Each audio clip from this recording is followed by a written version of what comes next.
our open records policy, and we need to comply. If we choose not to comply, who pays for it? Yes, that's correct. So that's something to think about, and I hope you stop by and check out my website. It is Rio Rancho Chris, RioRanchoChris.com, and it goes with the theme of putting residents first. Thank you. First of all, I want to thank everybody for coming out tonight, and I'm going to ask you right up front before the end, because I'll forget. I am asking you for a vote on March 6th. And I was kind of sitting here listening, and I was kind of laughing at myself, because I've been very lucky over my few years of mayor in the city of Rio Rancho. The first time I was mayor, the city was growing up from 38,000 to 50,000 people, and so I inherited that major change.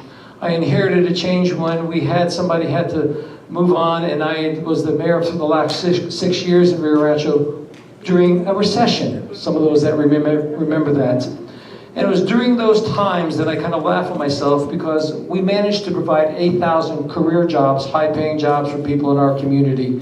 We actually did a $4 billion investment, direct investment into our community.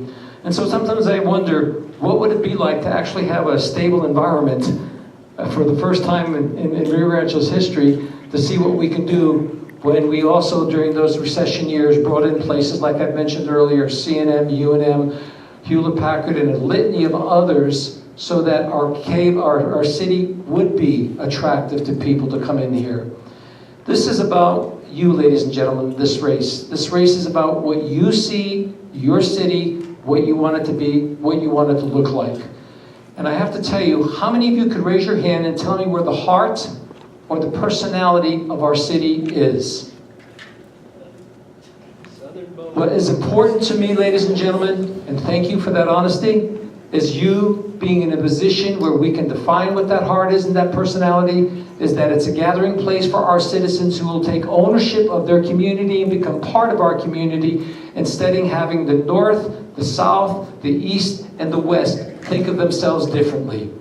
It's time that we kind of get your input to determine what you want your neighborhoods to look like. It's important that we address the infrastructure issues, but not just the infrastructure issues, but the aesthetics of what our city looks like, from the medians to the entryways into our respective communities. Thank you very much. I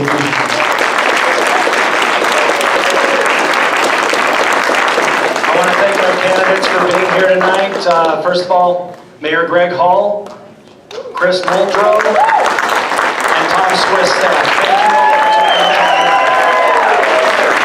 They'll be out in the lobby for you for meet and greet time. I appreciate you guys taking all the time. And don't forget to vote March 6th. And also there's a road bond. I heard a lot of